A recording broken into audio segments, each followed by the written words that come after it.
Greetings, traveler, I'm SnapJelly, and a lot of people were doubting my reliability as a source when I last addressed this topic, because I didn't have an actual sword. So especially for those people, a sword. So I'm just gonna put this into place comfortably around this height, about, and there. Problem. Now, the main reason I wanted to readdress this is not because I have a sword, but it's because a lot of people had questions about this thing, about drawing swords from your back. A lot of people were questioning different types of swords might make it easier to draw it from your back. One was a short sword, mainly because the main problem with drawing a sword from your back is length. Human anatomy doesn't allow you to draw a really big sword from your back that way, so if your sword is shorter, it might be possible. That's one. Two is greatswords, because people say that greatswords were worn on the back, so people want me to talk about that. I'm gonna. And three is the curvature of specific swords, katanas, might make it easier for them to be drawn from the back. And I'm gonna address all of those things, but first I want to talk about something else, and that is simply the hole. Yes, the hole. This is an incredibly small thing to put your sword in. And if you have to do it blindly on your back, that is...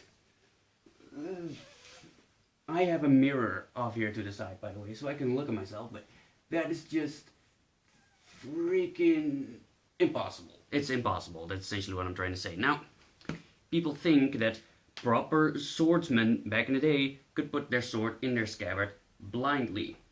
And they could, in a way, but it's probably not the way you think. It's not like they just have their scabbard somewhere and their sword and they just go like, whoop, right in the scabbard. That's not the way it worked.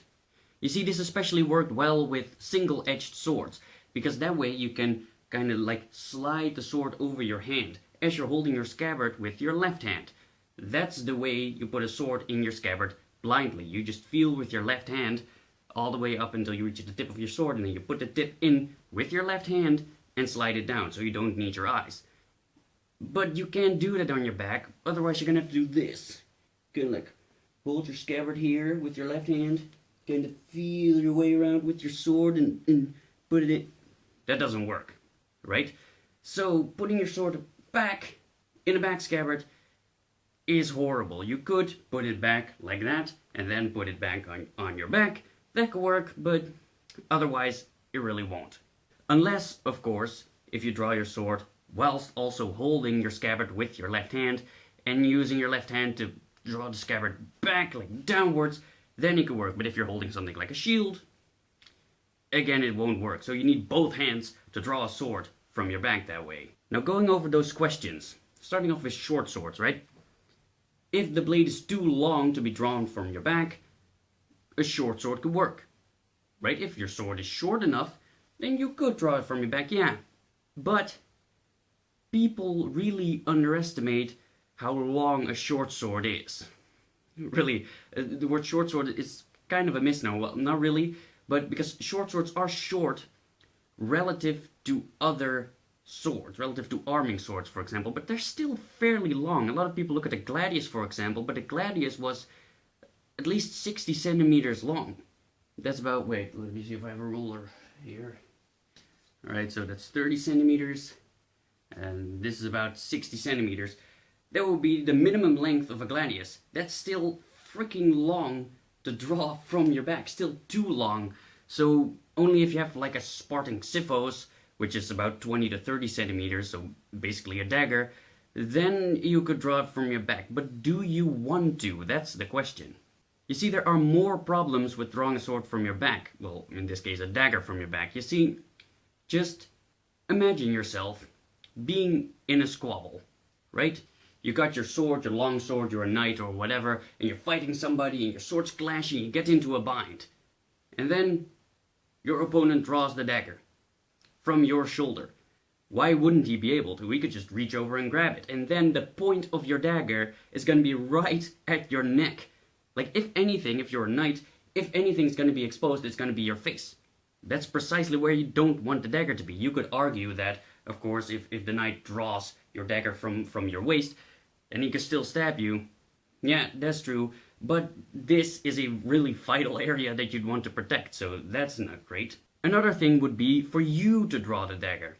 If you are in that bind and you want to draw your dagger as a secondary weapon and stab him, if you're gonna have to reach up in order to get it, your opponent will see it. It's eye height, right? But if it's down here, you could very easy and quickly draw that dagger and do whatever you want with it.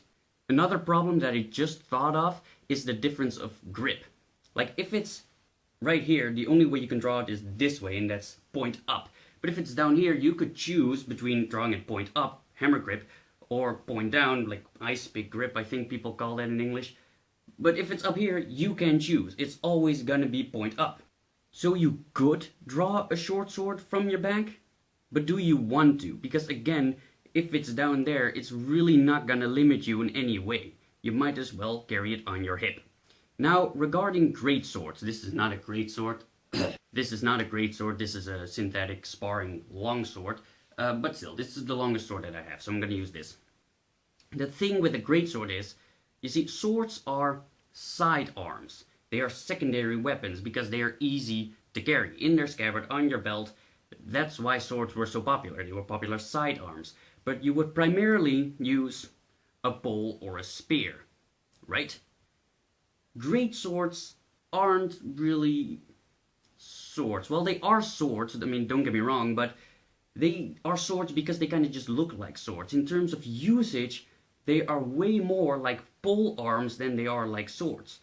Because they are too long. That's also why greatswords have, a lot of times have a ricasso here, which is a blunt piece. So you can safely grab it there and use it more like a spear. You could also have sword with a long sword that is sharp, but it's easier if it's not sharp at all, right?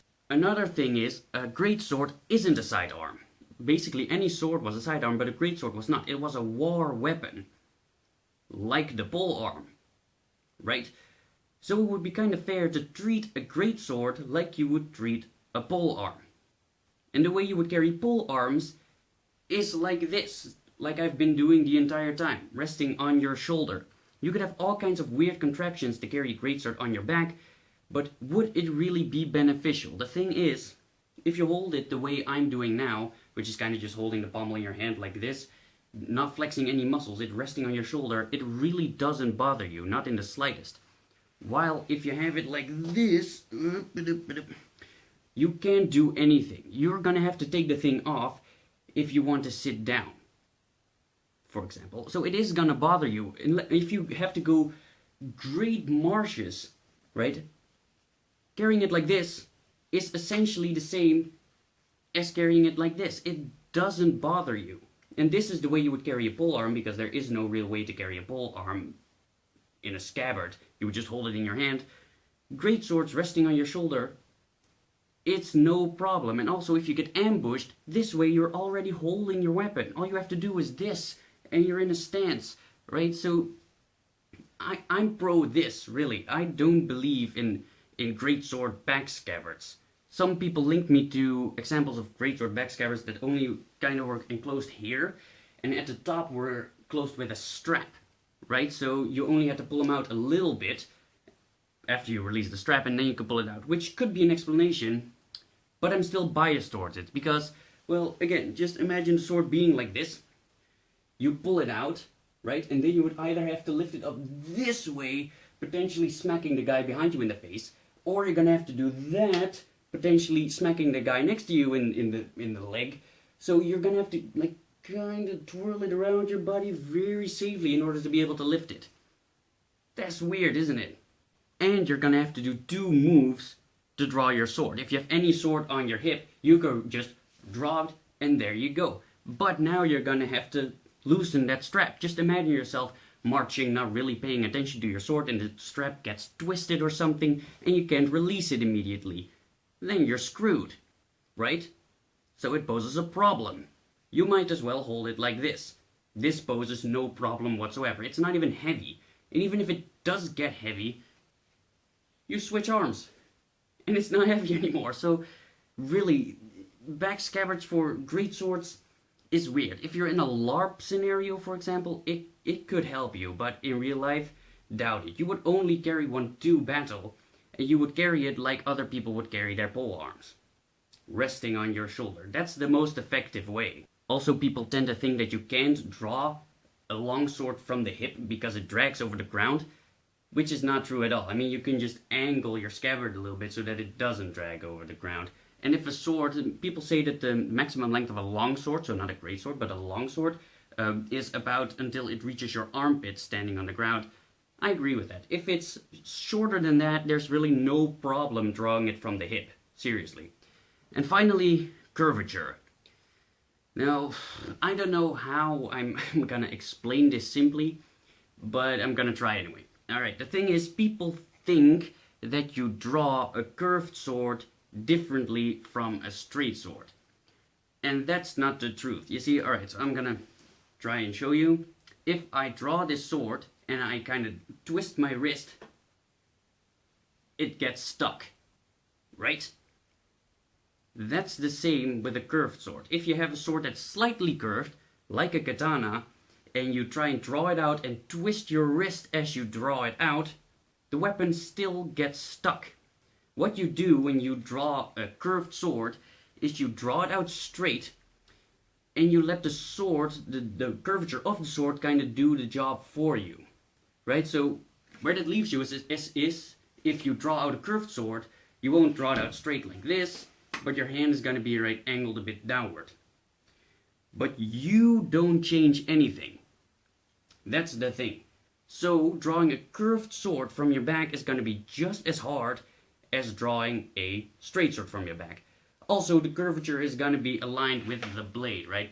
It's not curved this way, right? It's curved along the sharp of the blade. So if you're going to have to draw it with the curvature, you're going to have to draw it like that. Whereas if it's going to be resting on your back, it's going to be resting like this. So you would still need two hands, because you would need to angle it rightly, and only then you could draw the blade. The thing that katanas are, amongst other things, famous for is cutting while you draw. And, well, that's a thing you can do with any sword, really, but that's the thing that katanas are famous for. Right? So why would you lose that? You can't really do that if you draw a weapon from the back. People say that you should kind of like curve your body as you draw, so when you're drawing, you're limiting yourself to only one movement. Whereas if you're drawing it from your hip, you could draw the blade and immediately get to a guard position. Right? You could even do a stab back as you draw. There are so many pros to drawing it from your hip. Also, a thing that I didn't mention is drawing it from your back is going to be slower too, because your arms are going to be naturally down, so grabbing your sword down at your hip is really easy. But now you're going to have to move your hand upwards again, in order to be able to attack. You're opening yourself up completely, which you won't if your sword's on your hip. All you have to do is move it out just a little bit, and you're already kind of protecting yourself. Lastly, what I wanted to address is people saying things like you can have an adjusted scabbard in order to make drawing from your back possible. Essentially meaning that it's going to be wider here. Easier to put it back, easier to draw. But that's going to make your sword rattle. A lot. Right? And if your whatever contraption you use to keep it on your back, if you ever turn around or fall or whatever, it's going to fall out. Which is something you don't want to happen. Right? So, again, that's not going to help. Well, you could connect it with a strap. Yeah, but then again, you need more movements to actually grab your sword, making it harder. There's really no advantage to keeping a sword on your back. You could keep it on your back, but it's not going to help you. Whereas, if you compare the two, keeping a sword on your hip could help you in lots of ways. So those are my thoughts on the matter. I hope you enjoyed. I sure did. Leave a like if you did. It helps me out a lot. Subscribe for more, and thank you for joining my quest. And I hope I'll see you in the next one. Bye, guys.